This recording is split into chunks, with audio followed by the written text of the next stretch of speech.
Hi, everybody. My name's Kristi Monfries. I would like to begin by acknowledging the Ngunnawal, Ngambri and Yarragu people, the traditional custodians of the land in which I'm zooming from. I pay my respects to the elders past and present, and I extend that respect to all Aboriginal Torres Strait Islander people that are attending this event today. Sovereignty was never ceded. I use she, her pronouns. I am an Australian, Indonesian, Javanese woman in my 50s. I have long dark hair, olive skin, and I'm wearing a warm, bright pink shirt. Thanks, Kristi. Hi, everyone. I'm Tian. My pronouns are she, her, and I'm currently on Gudskul country, where it's a beautiful day. And I want to pay respects to elders past, present, and emerging, and acknowledge that all of us on this continent are gathered on unceded land. I am a Chinese woman. I have a black bob. I'm wearing a purple jacket and a white t-shirt underneath. So I think we might start with Tian and Stella today. I know that collaboration, whether it's local or international, first comes the ideas, and they're the most important centralizing point, like similarity in vision in life that binds you together is what makes the collaboration really shine. So I just wanted to hear from Tian and Stella a bit about how your collaboration and partnership started and how it has evolved. Well, our collaboration is through both of our respective collectives, so through Padi and Gudskul. It started when members of Padi travelled to Dhaka Art Summit. I was one of a few of the co-directors that were fortunate to go over just before the pandemic hit, and I met some members of Gudskul. So I didn't meet Stella, but I met some other members, Amy, JJ, and MG, and we sort of talked at that point about collaborating.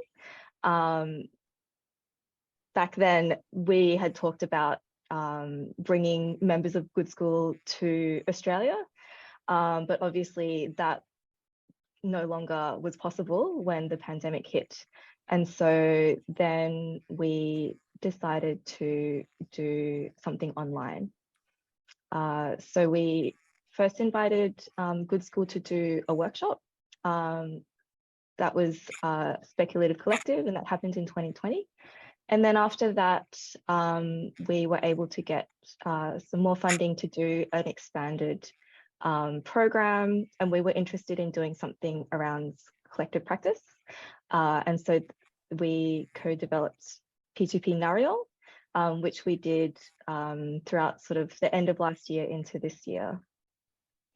Yeah, Stella, do you want to jump in and tell us what happened, your perspective of all that? Yeah.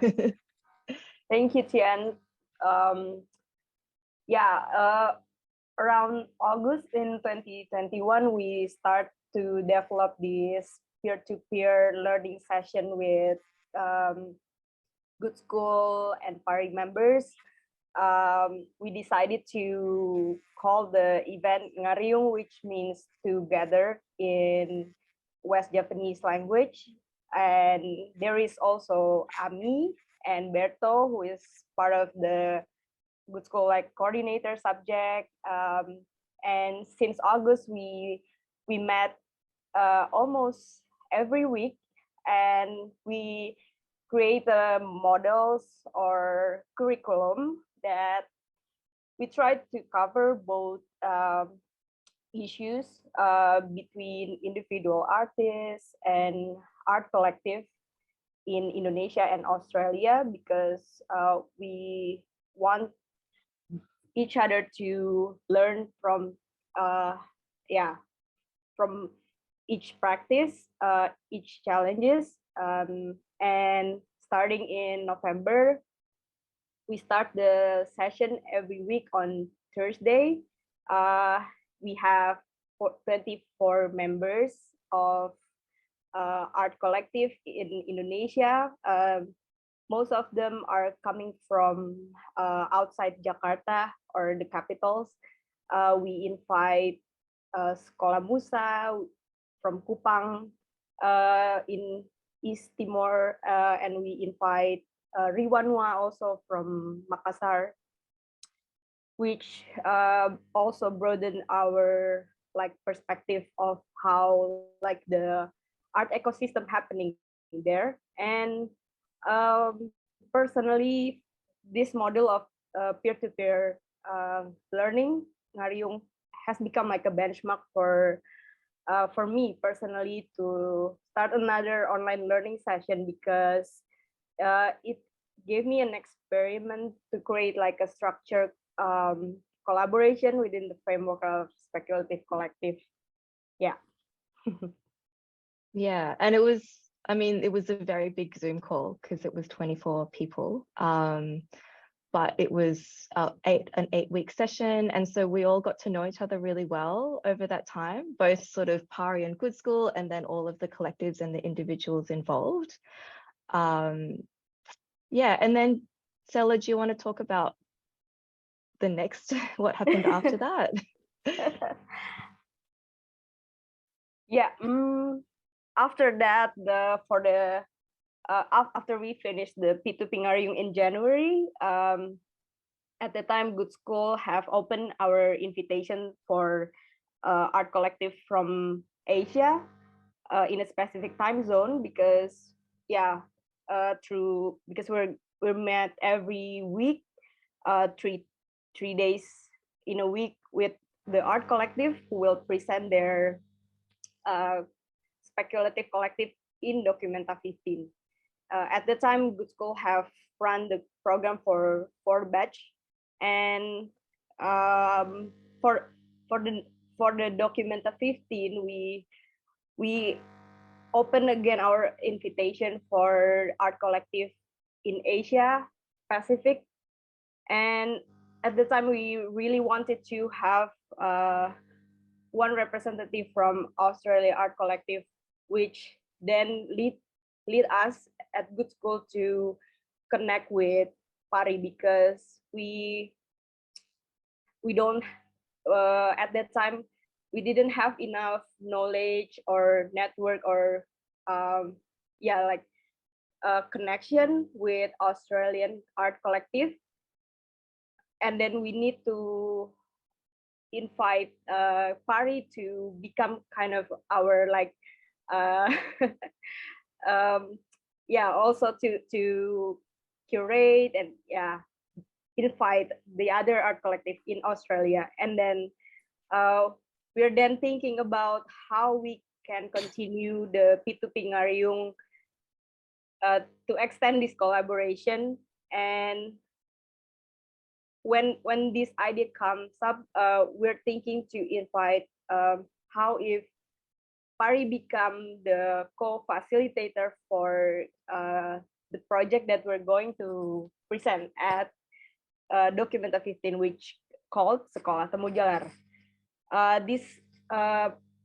This showcase nongkrong curriculum, a process that involves art collective to interact and doing friends making, learning from friends, and doing self-organizing, because they are invited to live in dormitory, which inside the museum, the Fredericianum, for 50 days. And then during that time, we're going to cook together, doing a session every 3 days in a week, and we're gonna do networking. So we think it will be great if we can invite Pari and one of the representatives from P2P Ngariung to be present there. And then after the discussion, we both agreed to invite some of the art collective that is member of P2P Ngariung. And then finally, we decided to invite our Arab Theater Studio to be part of the Gudskul Batch 5. And yeah,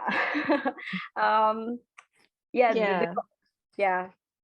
I think, yeah, it was quite exciting to first, get the invitation to come to Documenta for 50 days and co-facilitate. But then it was also really nice to be able to invite a collective that had participated in our collaboration to also come over, so that the opportunities were shared as well a little bit. And I think that's what's been really interesting about like our relationship. I guess the relationship between the two collectives is that it's sort of grown quite quickly, but quite organically as well, from that sort of initial workshop to like an 8-week program, and then to this 50-day program, but then also having the opportunity to bring our networks along, and then also through Documenta, and being part of that program, also then meeting this network of international collectives to then continue.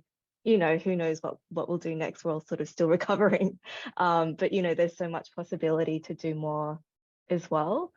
And I think also the other sort of interesting and funny thing for our relationship, for Stella and I guess we were communicating the most during this whole time, but actually we'd never met in person. So when I was at Dhaka Art Summit, I met other members of Gudskul, and so Stella and I, our relationship until like I landed in Castle was completely online. So it's actually quite a different way of collaborating to what I'm used to, but it actually worked out really well. Yeah, it's interesting with Documenta 15, isn't it? There's a lot of focus now on collaborative practice, I think, especially because of that model, and people see that, it can really work. And I know that, to a certain extent in Indonesia and most of Java, collaborative approaches have always been the way that people made their work. I mean, you just kind of didn't do it any other way. So I would be interested to hear from Bayu, who has actually been in part of a lot of collectives, including Padi, that came and presented at Documenta 15. I mean, how is it that collaboration comes so naturally in Indonesia, and how have you done that? And then how does that work internationally? Hello everyone, and thanks Mbak Kristi. Exactly like me, I love to create and working in the collective. Exactly, I work with Taring Padi since 2002, 2003. It's like my second generation of Taring Padi. In the beginning, like I saw them as a student activist, and then when we start for the Documenta in the beginning, around 2020, like in the end of that year, we got invitation from Ruang Rupa, exactly not really clear exactly, it's part of the Documenta, still like discussion, still like build the idea, and then me as a member, and then the other member of Taring Padi, we call it this member, or we call it is like it's like a family. We can account it's like more than 100, I think, of a Taring Padi member, but who's working in the daily is like around 15 until 20. And then in the beginning, I would like to say in the beginning, we talked about the Documenta, and then we had the discussion first. We invite a Taring Padi member, because Taring Padi member is not all in Jogja. Some of them live with the family in Germany, Australia. There have been some in East Timor. And then we discuss first, and then we searching about the Documenta. Is creative one, like every 5 years, and then it's many debate, discussion. What exactly Taring Padi want create in that exhibition? Because it's like like mostly of us is we had the activism movement, and then create the workshop or come to the farmer, labor, to make a solidarity. And then we accept that invitation as action and solidarity. Almost we're working almost 2 years to create the connection, to build the collaboration with the many, almost like 30 community, I think, but not only in Indonesia, in Jogja, East Java, and then Middle Java, with a different community. That is why how we create the installation, almost like 1,000 cardboard puppet. And the idea from the documenta, we create 3 space. We call it bilik exactly. I think for everyone to more clear to understand about what Taring Padi saw in documenta. We have 3 bilik. 3 bilik means 3 room. The one is the archiving to show the public about our activity have been 23 years now. And then we have an interactive room, or bilik interactive is how we create the workshop, discussion, woodcut, dancing, like people can come in, print the t-shirt or paper, and then can bring the paper or t-shirt directly to wear after dry.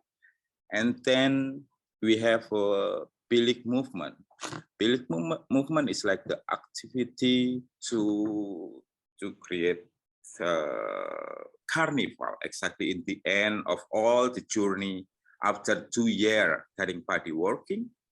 We call it ruatan. I don't know, it's ruatan in English. It's like a praying, celebrate, and then we call it ruatan rakyat merdeka, freedom people, something like that, to bring all the participant workshop in Germany to come to bring the puppet on the street with the music and everything.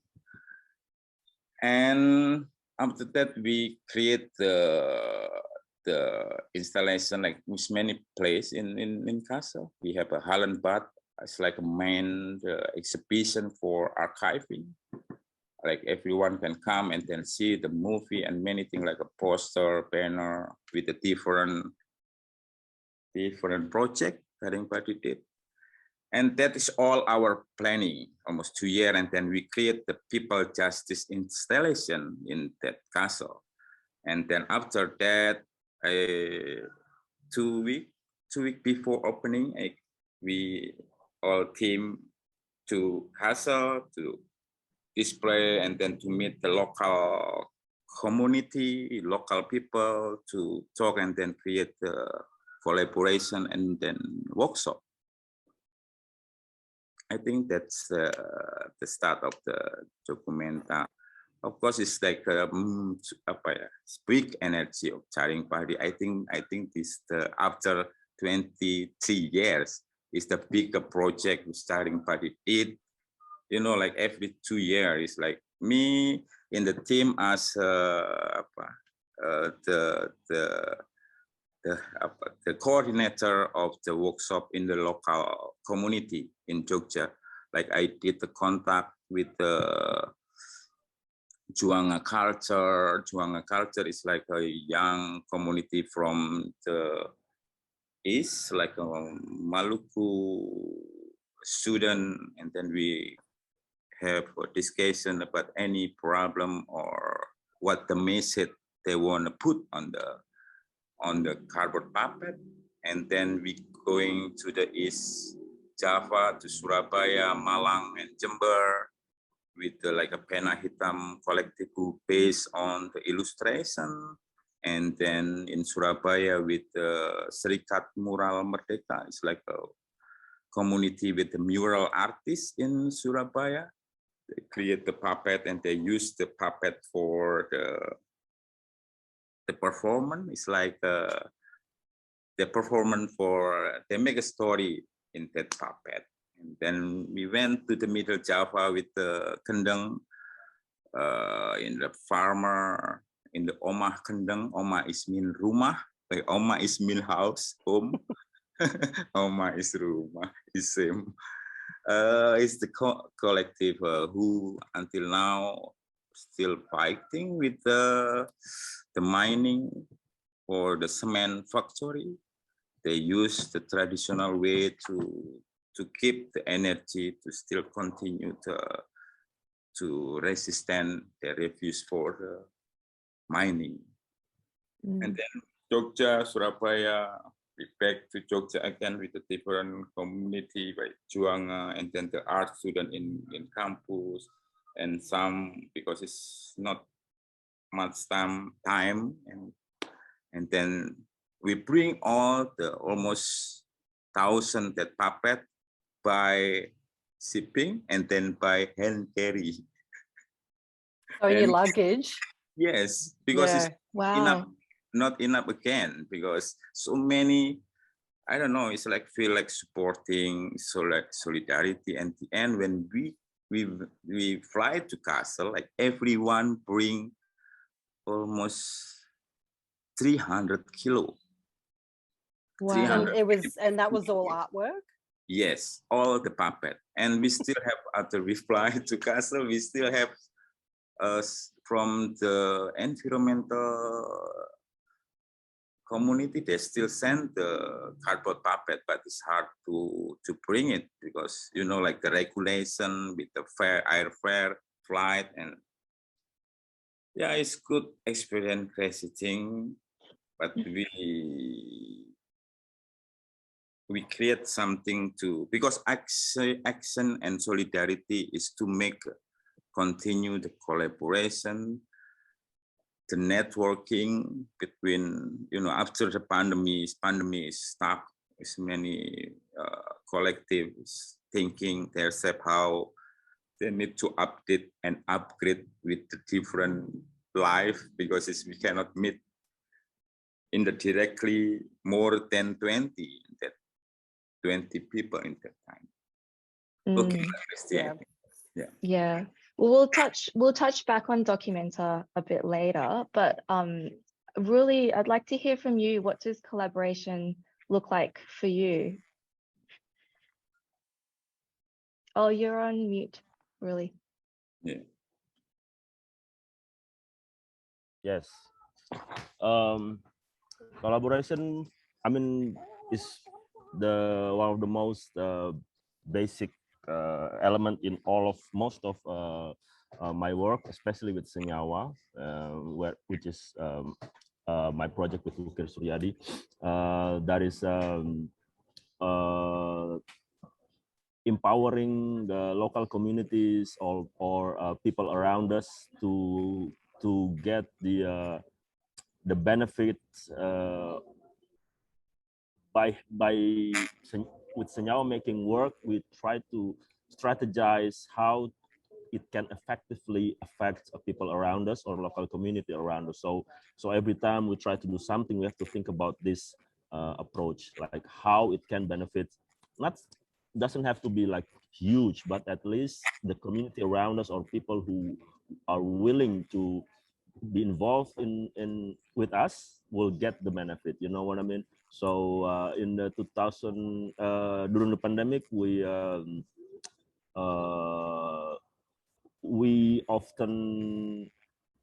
have this program, like for example, like any communities, like independent communities everywhere in Indonesia can produce their own Senyawa merchandise, for example, you know.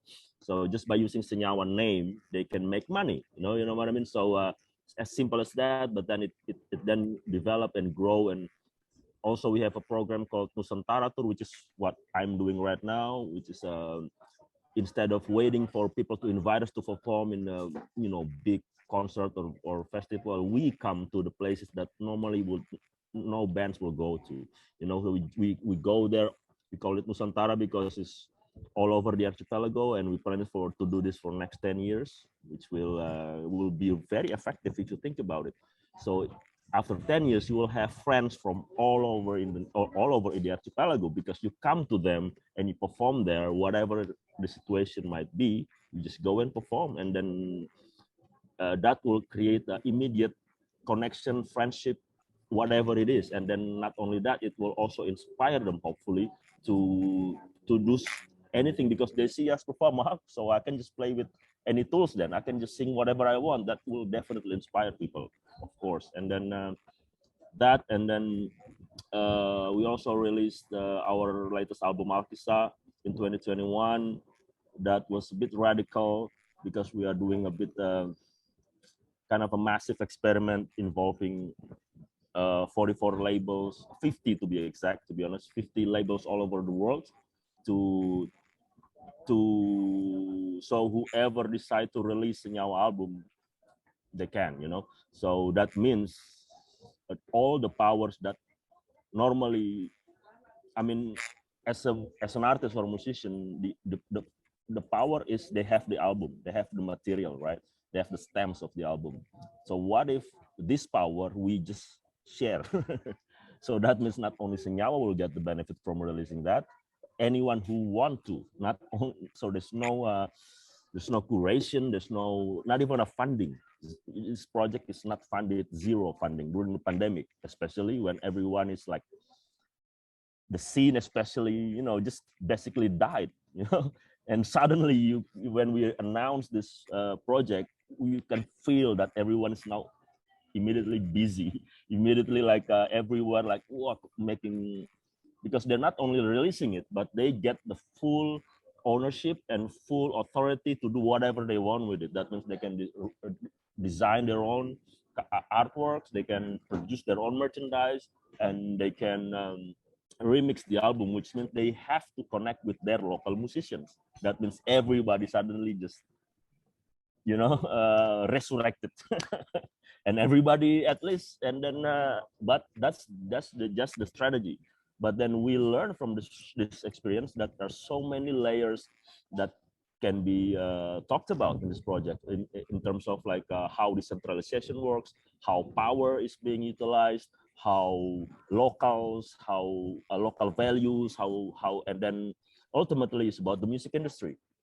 Imagine if the same system applied by a major bands, like for example, I don't know, Green Day or something, then the music industry will suddenly just disappear, because people will realize that all of these major distributors, everything is not necessary if everyone's are doing this, So it's because it's small but many and everywhere, instead of one centralized power. So I think that was the experiment, and then we learned a lot, of course, from this project. But that's just the first step. We are currently in a ongoing process to develop a different ways. So it's not, that doesn't mean that okay, this is the antithesis to music industry. No, this is like an experiment, which means we have to try a different one next time, different one. Like we also develop our own app, because last year people were complaining about Spotify, how they're ripping off artists and stuff. I said, like, what if we build our own then? Apparently we can. We just show that we actually can. So just like that. So the collaboration for me is not about making something bigger or making something to as an antidote to the current system, but it's actually about power, about how the power is not centralized, and how power is actually shared, and it's not about us anymore, or not only about us anymore. I think that's the spirit of collaboration for me, and which is, I think, yeah. Yeah, thank you, Rully. That's so inspiring to hear about that project. That's really amazing, and it definitely touches on a lot of these things that we're thinking about in terms of like collaboration and collectives is actually a way to share power as well, and to share resources and right. Build those connections. I'm interested to hear from the group, what sort of what models do you use, or what platforms do you use to work together or keep in touch? Like, do you use particular technologies, especially if we're talking about collaborating from a distance, internationally, or in different cities, different countries? Would anyone? Well, I think maybe a stable internet connection is usually key, isn't it? Yeah. Especially if you're even if you're working nationally, actually. And then what was some of the platforms that I've used in the past with Rully and with Bayu is WhatsApp was big. If we're going to talk tech, Facebook Messenger video, Instagram messaging. At one point, I think I must have had multiple conversations with multiple people on multiple platforms, and that was always a bit hard to kind of keep track of. But internet mainly, and also not being offended if people didn't get back to you right away, because there's so many things that can go wrong, especially in global South countries where there's lots of rain, and when it rains, the internet doesn't work, or internet connections are unstable. You may not hear back from anybody for a few hours or even a few days, and then you just pick it up. And I mean, that's the pace of a friendship, really, which I think is ultimately what we're talking about. Especially when I hear like everybody speaking here about their experience with collaboration, it really is based on a warm friendship and not just a transactional experience. And so if people don't get back to you, it doesn't matter. Like, you just take your time with it, because these things, I think, are a bit of a slow burn. And I think if we're going to talk about collaboration in a way that means something, it really has to be a long-term endeavor and a long-term engagement, and something where you can really actually develop the work over a number of years. So, when I hear about Taring Padi, I mean, that's been going on for 20 years plus. There's been... Yep. And then, if we're going to talk about Ruang Rupa, that's 20 years plus too. And I think, these things don't just suddenly happen. They kind of happen over a long period of time. Exactly. Yeah. And also talk about collaboration, like international collaboration, I mean, between countries, or like with global South countries. I think what we also need to reflect on is like the dynamics now is changed, like with this situation. I mean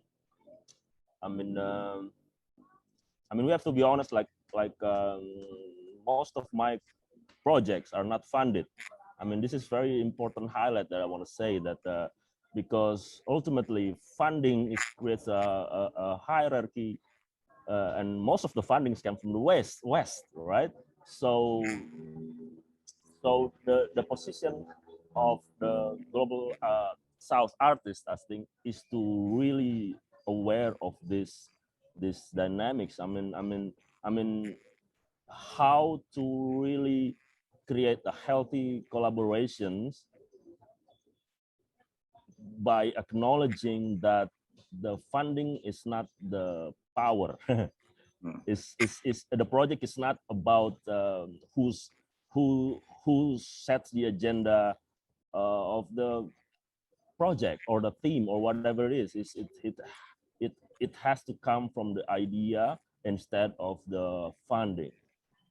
I think that's what makes my projects, I think, I mean, motivated me to do the projects I've done so far, because as the art, I still control 100% of the idea and ideals, I think, which is very, very important. And then those who have the funding should really need to be aware of these dynamics now. Because to be honest, it's great, of course, but now we're in the situation where we can actually start fresh by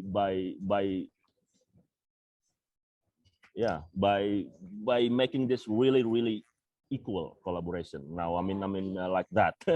so really, yeah. when you're talking about funding, you mean like funding usually is attached with some sort of government agenda or something behind it? Yeah, of course, yeah.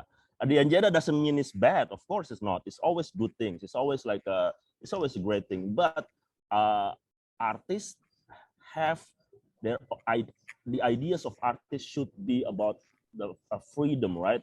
No one should be able to dictate what an artist should make.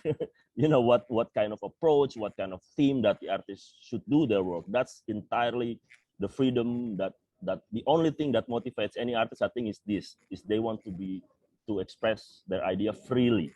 Now, with this power of someone who give you money to do your thing, normally they will care, you know, they will like, okay, yeah, I do whatever you want. Okay, I'll change this, I'll change that. And then I think this kind of dynamics need to be addressed. Like, yeah, otherwise we will never achieve to a pure, truly equal.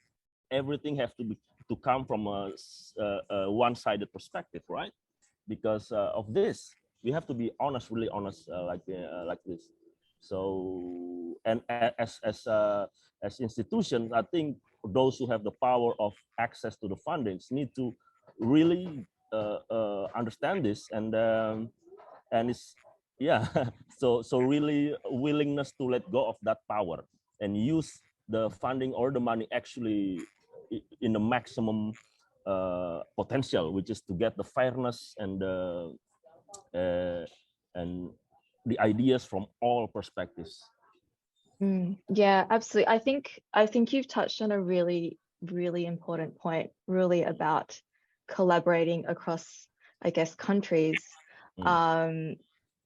Is that, yeah, there often is an imbalance of Exactly. of resources, and yeah, and like you said, that, you know, the funding and resources are usually attached to countries in the global north, and Australia is part of that. And I think it is really important for us collaborating from Australia, especially with Asia, with countries in the global south, to actually understand those power dynamics, and they are historical as well. Yeah, I mean, Australia historically has, you know, different agendas within Asia, and can use, you know, funding and resources as a way to play that out. And I think us as artists, as you know, people in the arts, trying to create these collaborations, especially from Australia, we need to be really conscious of that. And I know that when, you know, when Pari and Arab Theatre Studios were getting ready to go to Documenta, I mean, as part of the program that Gudskul set up, and the I guess the way that Gudskul operates, we had a collective pot that all of the collectives who were involved had access to, but that we would also feed into if we could access different funding.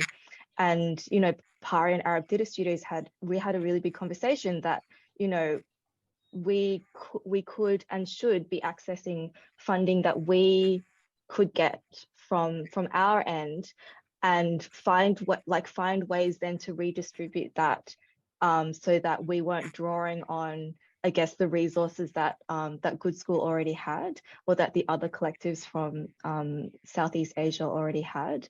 So I think, yeah, there's like, it's very important to recognize those imbalances and try to rectify that within the relationship too. Right. See, I mean, it's interesting because it's also sort of it's sort of like what you're talking about is what the lumbung was really.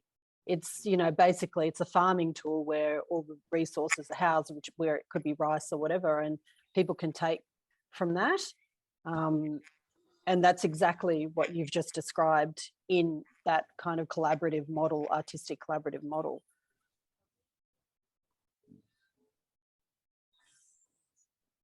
The other one was, the other concept was gotong royong, which I thought was quite interesting, which is the other one where everybody gets together and helps one another on certain things. So the people in the neighborhood get together and build your house for you, and then you all take turns doing that, which is another really beautiful idea as well. Can you hear me, Kristi, at all? Yes, great. Yes.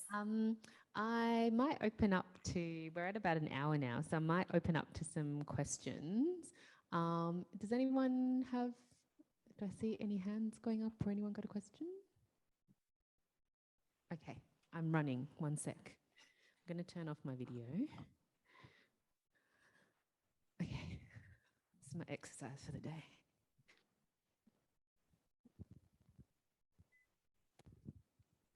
Hi, my name's Emma. Thank you very much for the really interesting discussion.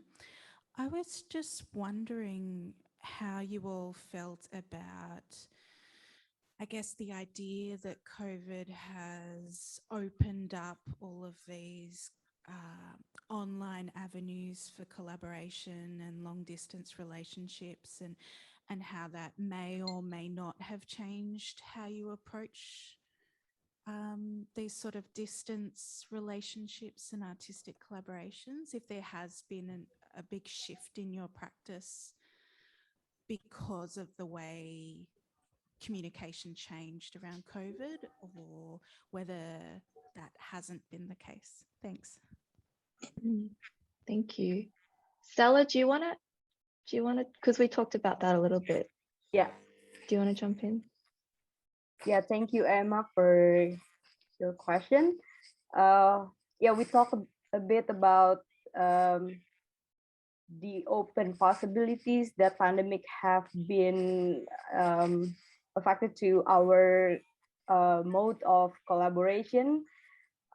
Like before, Gudskul was, yeah, only imagine that we're going to visit Padi in Western Sydney, and then that's probably only like involve 3 or 4 people from Gudskul, and then suddenly pandemic came, and then we think about another like alternative way of open this collaboration, and then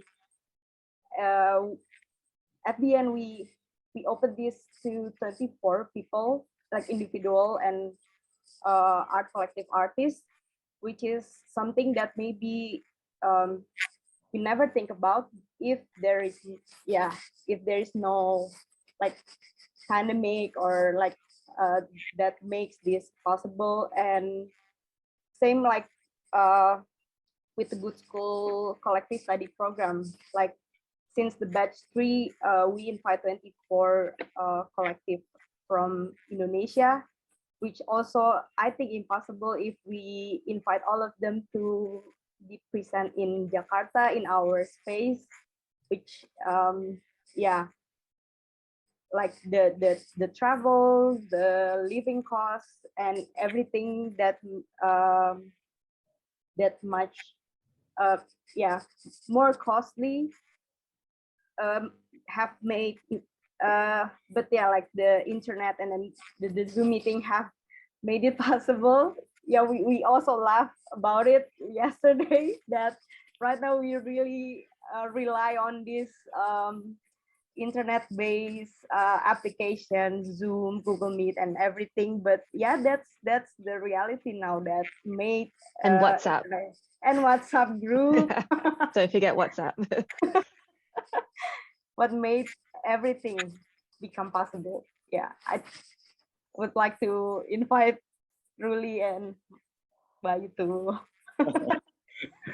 Yeah, exactly. Like a pandemic for me, like everything new, and then like everything is not usual. I use it, you know, like I'm traditional person to use like Zoom, Google Meet. Sometimes after 2 hours, like my brain is like stuck. And then that pandemic, we create some program to feel everyone is keep creative and not feel alone. That's important. We have a group WhatsApp. We use Google Meet and Zoom. And that during the pandemic, we create the project to keep in touch the communication, not only talking, but we create like a game exactly, and then we invite a group of us to create a daily drawing, exactly daily drawing to create everyone to have like each day what the feeling. We cannot meet each other in the personal is hard, you know, like the problem for us if we have a meeting discussion or in the Zoom or Google Meet is sometimes not have a deal, and then the easy thing for us is like hang out, make something, create something more spontaneous, and then can to be continue and then to be possible. And that daily drawing, and then everyone update every week, like just share by WhatsApp groups and picture about the feeling, and but it's just to keep the creativity, have a communication, and the collaboration still continue. This collaboration is important to know each other as same feeling. We can understand each other, everyone. Yeah.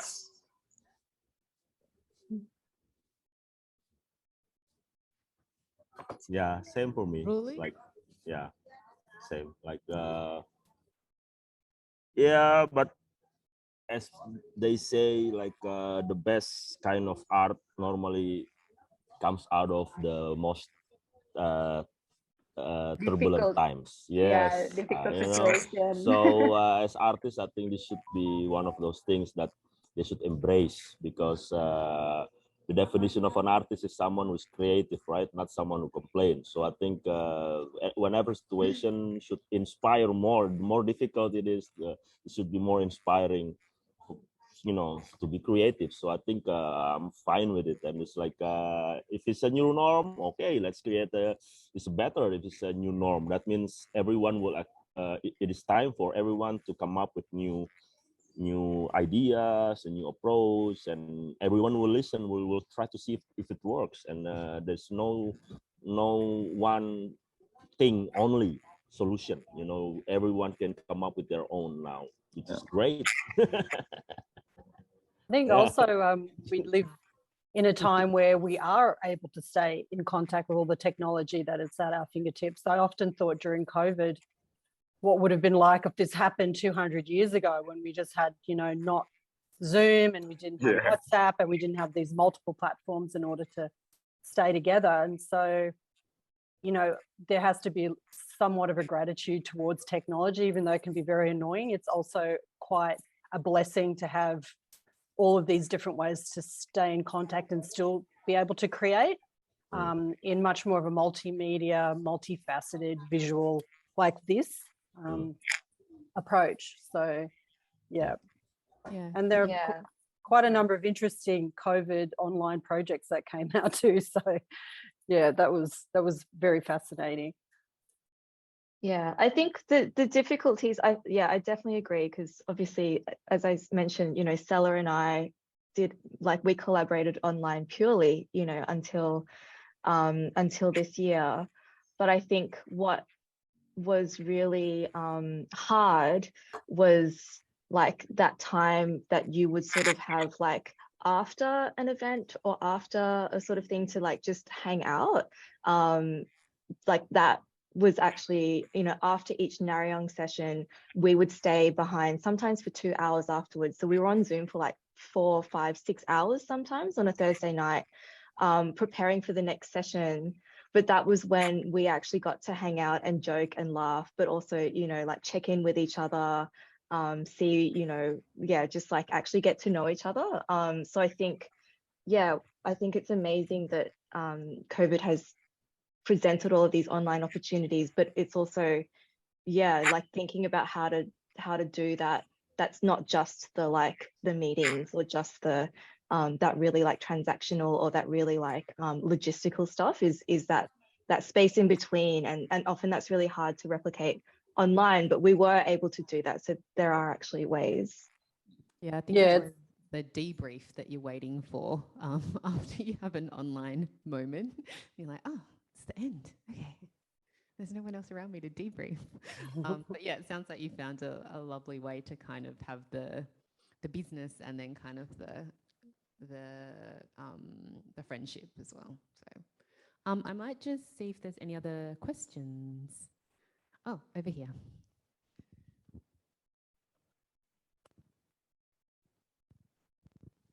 Hey, thanks for the chat so far. It's been really fantastic, as the whole day has been. But I'm loving that you're all talking about collaboration. My name's Dan, and I'm the kind of artist who doesn't believe that there even is such a thing as a solo artist. I just don't believe that ever happens. So collaboration is essential to my practice, but I'm reflecting upon the fact that not every discipline collaborates in the same way, and not even people who consider themselves to be artists sometimes are collaborating in artworks these days. So I'm just interested in some words of wisdom or words of warning about collaborating with people who have different practices of collaboration. Different practices, you mean not necessarily artists Art. or just or different forms of art? If we go to disciplines, a theatre maker, which I started as, naturally collaborates with other people. But whereas we might think of a painter in their studio kind of really working on their own.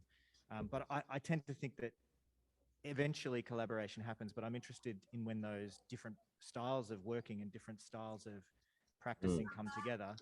What are the things to attend to early on or to be wary of throughout the process?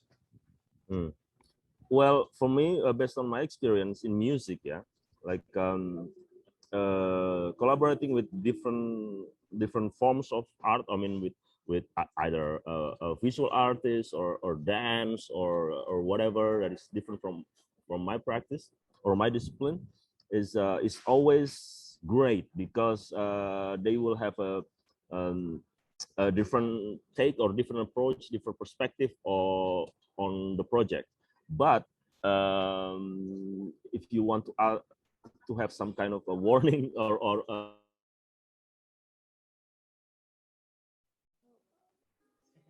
think we might have lost Bayu. Really? Damn internet. Yeah. Really? Oh, he'll be back Oh, soon. sorry, Rully. Does anyone else want to pick up an answer? And hopefully I can jump in while we wait for Rully to come back. Because I am from the visual arts, I'm a curator, these are all very solo, it's quite traditionally solo practices. But I guess, then through the forming of Pari, like we made a collective to run an art space. And so, there's different ways to collaborate and different reasons to get together. And I think the core of collaboration is realizing that you can't do everything on your own. I definitely could never run a space on my own, but also I can't curate on my own. I do actually need other artists around. So it's, actually, there's different ways to come together, and maybe it's not necessarily creating something, but actually I think having a common goal, I feel like, is really important. And I think it's really valuable to collaborate with people who are really different to you. At Pari, like we all come from very different perspectives, different practices, even within the visual arts. And it's actually been so amazing, because I don't want to be surrounded with a bunch of curators who think exactly like me. It's actually through that conversation and through the tension of us actually like debating things for hours on end, or for weeks and months and years, actually is actually how we come to a much better understanding of how we want to move forward. And so I think having like that common goal, but that respect as well, even when we do disagree, we all know that it's because we all want the space to be better, or we all want the project to be better, or we all want this to serve more people.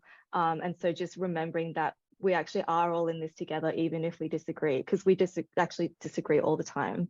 But that's also like the fun of it too.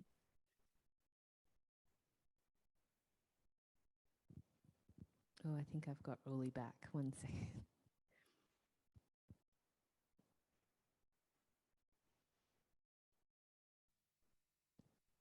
Welcome back. Sorry, I think my connection got cut off. Oh, good. We were just talking about this, right? Perfect So I'm good. You can I was like, over to you, Rully.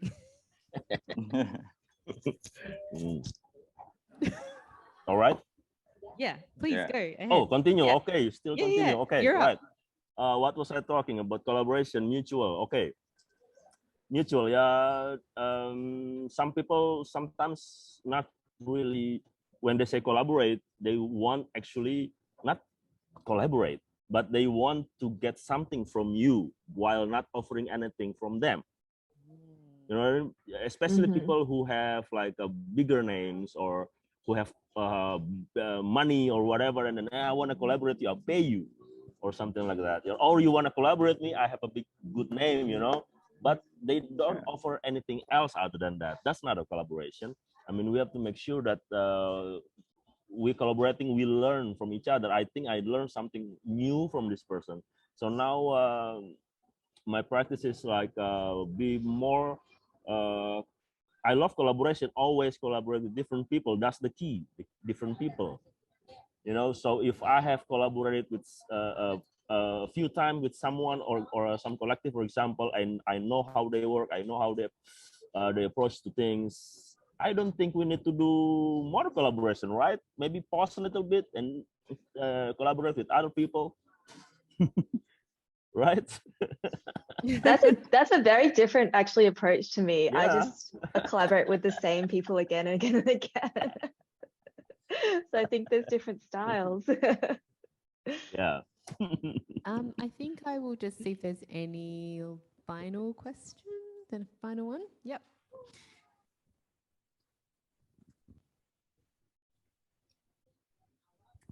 Thank you. I just wanted to snowball a little bit of your question, Dan. Thanks so much.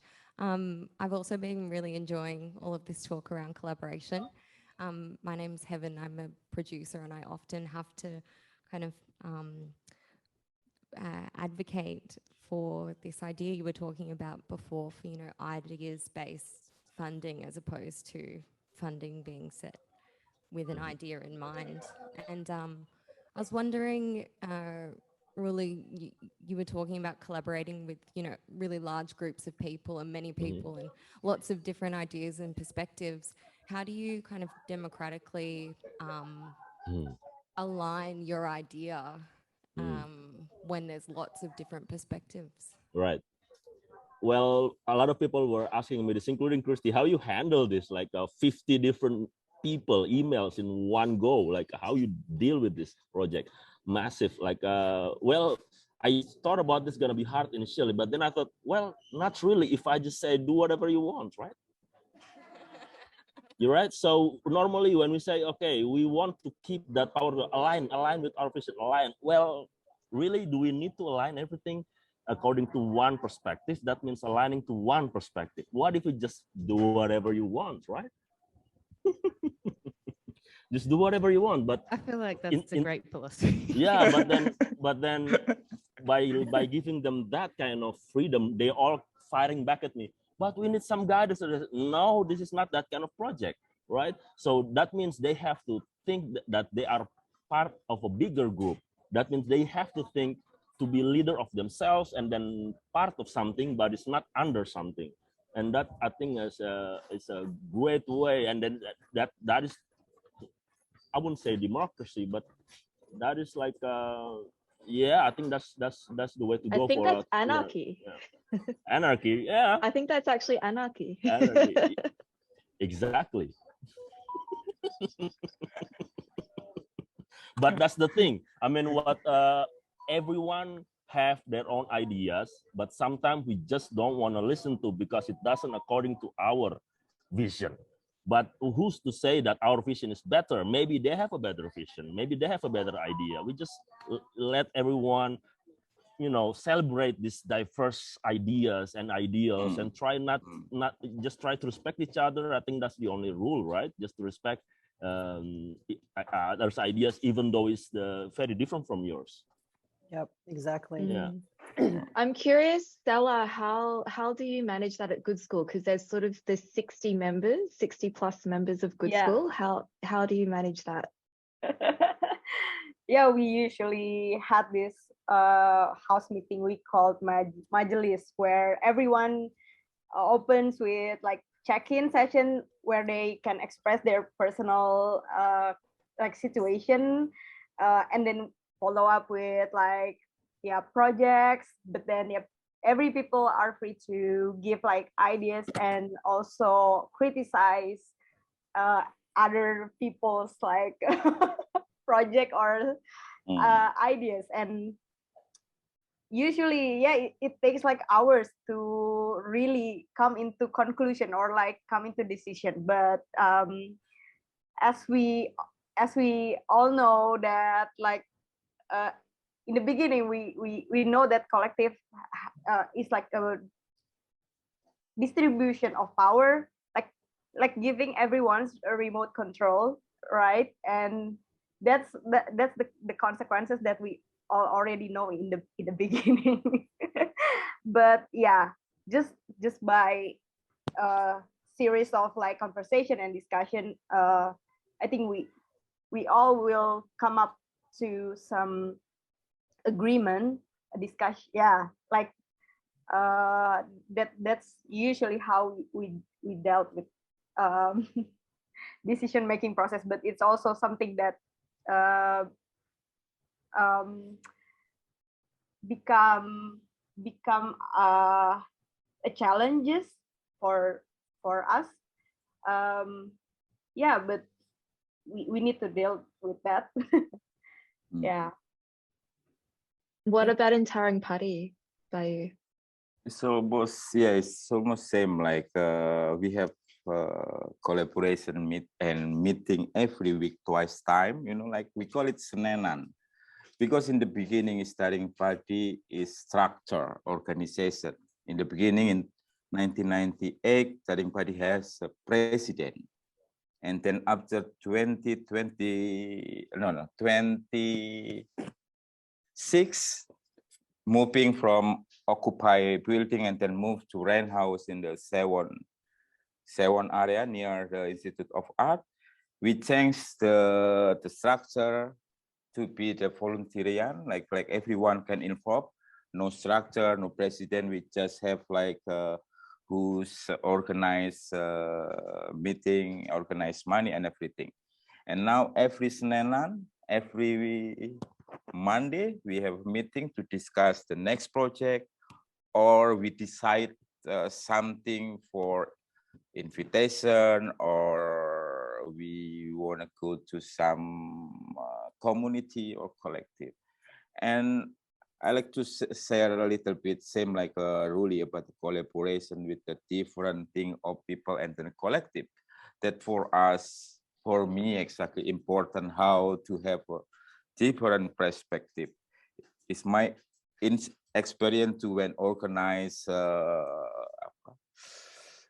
cardboard puppet workshop is because their thing is like collaboration. Is like they create artwork is like a Taring Padi style, you know, like and then we invited different communities like in Surabaya, the base of mural artists. They can create different, not Taring Padi visual as idea, but can to be different thing, can to be colorful diversity of the visual.